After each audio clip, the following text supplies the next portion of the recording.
case you haven't listened to my show, you wouldn't know, but now you'll know the 2023 Super Bowl champions are the Kansas City Chiefs.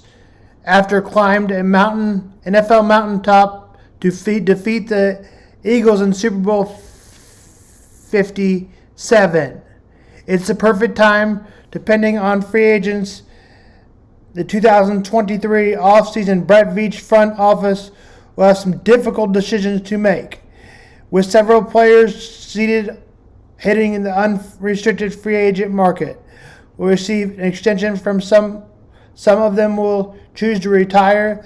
The other NFL others will have likely played their last snap for the team, will be scooped up by other free agencies teams. We're going to start with Orlando Brown. After being franchise tagged in 2022, is heading to the free agent market. Will the Chiefs be able to get a long-term deal done, or will they franchise tag him again? The season statistical was a struggle for Orlando Brown and the rest of the offensive line, but they had no sacks, the Eagles, in the Super Bowl. The Chiefs were willing to make the highest paid left tackle in the league. We'll find out. Could they tag him again? Would he hold out again? Franchise tag. Draft a tackle for next year. Would that be an option? Juju Smith-Schuster has expressed desire to stay in Kansas City multiple times, and again during the Super Bowl media week, almost 3 weeks ago, that said his decision will likely be dedicated what is a week of free agency period. Receiver position, Smith-Schuster could be targeted for an outside team. Would the Chiefs be willing to get in a bidding war? I'm not so sure. I would try to get a limit and set up. I wouldn't spend over $14 million and say this is a limit, we're not budging. Derek Nottie signed a cheap 1-year deal. To re-sign him, the Kansas City Chiefs, he could be back on a similar deal. Given the team has several other free agents, it's possible the team could seek to move entirely from the 2018 NFL draft pick. He has had a good year. If he could sign a cheap deal all over again, I would do that. Or maybe draft somebody. Carlos Dunlap had 3 goals when he joined the Chiefs in 2022. Get 100 career tackles. Win his first career playoff game. And win a Super Bowl. He accomplished all of those.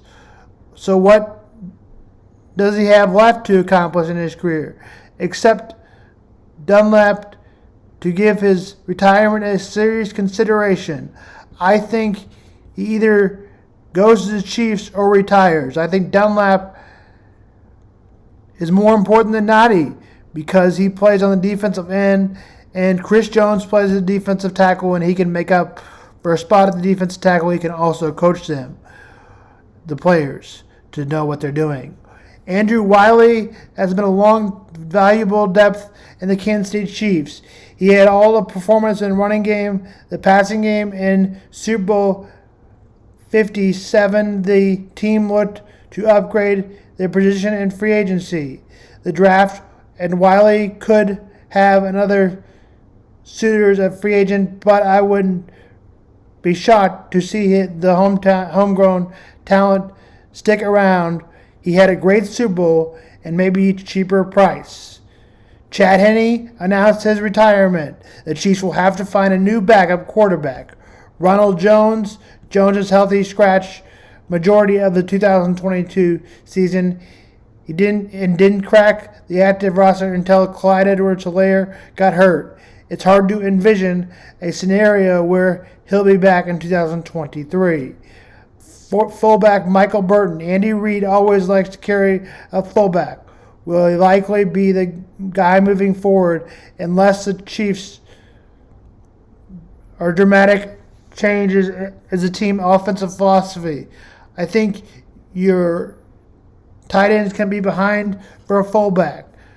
but the Chiefs like to use all three of their tight ends and routes, and sometimes all three of them at one play. The Chiefs need a fullback under single back, and Andy Reid believes that they need a fullback. If Andy believes that, who am I to question him? A key piece of the offensive side selection will be interesting to see if Hartman hits the market. An injury disturbed Mecole Hardman, that is 2022 NFL season, but this week's receiver class free agency is not that deep. If the Chiefs didn't keep Juju Smith-Schuster, would they take a look at him? Somebody, again, because Hardman was supposed to be, as at one time, he may have been worth his second round draft pick, but availability is the most important thing. Safety, Deion Bush, a key special teams member and a backup, Bush could resign at the right price. Defensive tackle Brandon Williams, he may be on the career, not let alone, never heard of him. I would mind signing Bush if I heard a cheaper deal and depth. Maybe I would keep him. Juan Thornhill, a second-round draft pick in 2019. The Chiefs will have a big decision to make on Thornhill as he finishes up his 2022 season for the most interceptions on the team with 3. Will his market be too great for the Chiefs to complete end? I like him to sign at the right price. I would sign him, have a backup plan in mind, and Brian Cook has done well. I would have him over Hardman, not over Smith-Schuster though. Colin Saunders is a favored defensive line coach, Joe Cooney, which makes him more likely that he'd extend beyond his rookie deal. That said, Saunders didn't seem to have the expectations that he'd re-signed earlier this season. We'll see what his market it looks like. He will be a free agency when it opens in March. It depends, I guess. Nadia Saunders, I would take the cheaper price. Saunders might be the right guy since he has a good relationship with the defensive line coach. Tackle Blake Bell, a hip flexor injury this season, saw injured reserve for the majority of the season. When he returned to play, Jody Fortson was getting fully more of the snaps. When Fortson returned, he was made a healthy scratch over several occasions. I'd be surprised if Blake Bell would sign with the Chiefs when he wasn't put on the field last year. Join me Sunday to talk more. Let's move on to college basketball. Join me Sunday to talk more about free agents. The Kansas Jayhawks will play Baylor, a tough matchup. I've got Baylor winning 86-80. Kansas State, whom is 12, has dropped 2 in a row. The Cats will play number 19, Iowa State. Kansas State to host. I'll take Kansas State by 5. Missouri will have a tough game against Texas A&M. They hope to rebound after the worst loss of the season to Auburn. Or give me Missouri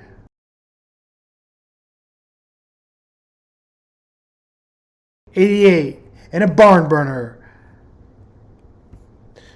Also, Eric Bieniemy, former Chiefs offensive coordinator, was hired to take the Washington football team or Washington Commanders 40 offensive job, the same job he hasn't had in Kansas City, as he made a latter move. 41 Action News says it's final. Matt Nagy likely to take over. He was the offensive coordinator with Alex Smith with the Chiefs before getting the Bears job, and then he got fired by the Bears. for his head coaching job, and then he came back to the Kansas City Chiefs last year as a quarterback coach. The enemy wants to show can do a good job with the Washington football team or Washington Commanders without Andy Reid. This is Sam Vaughn for Sam Sports Report.